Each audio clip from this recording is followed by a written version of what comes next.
Hello mga kalakwatsa, nagluto na naman nga tayo ng another batch of order ng sana oil chili garlic natin. Ayan, medyo marami siya ngayon, no? Kasi ang daming order natin. Excuse me po.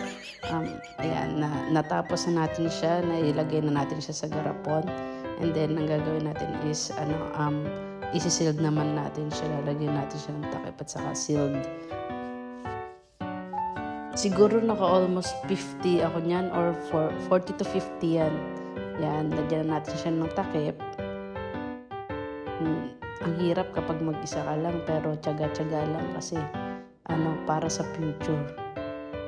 Yan. Minadali ko na nga lang yan para matapos agad kasi ang tagal. Tapos mag-e-edit ka pa. Kaya binilisan natin ang mga video.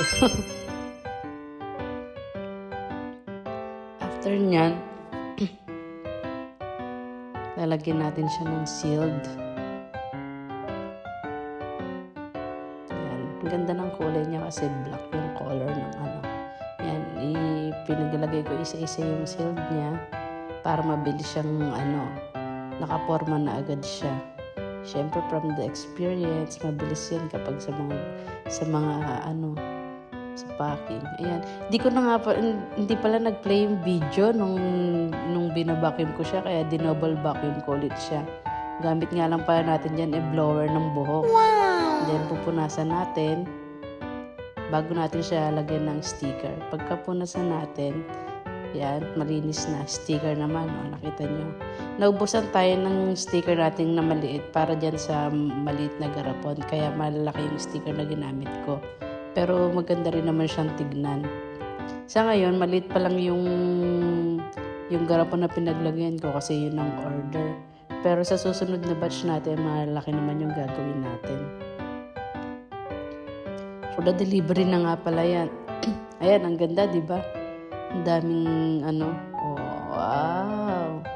Sulit na sulit dito ang bayad mo kasi punong-puno talaga yung laman ng garapon natin. At talagang papasana oil ka na lang talaga sa sarap. Hindi ka talaga malulugi at hindi ka mabibitin sa anghang. Sobrang sarap kasi favorite ko yan. Palagi ko yan ginagamit at tuwing kumakain ako, laging yan hindi ako makakain kapag wala niyan. Ayan, binaksan natin yung ibang order. May solo order na 1 piraso pero ipapadeliver natin kaya inilagay din natin sa box. And then yung mga dinideliver dito sa malapit, ayan, nilagyan natin sa plastic. Sinisealed lang natin. And then nilagay din natin siya sa plastic bag. Yan, 5-5. Thank you!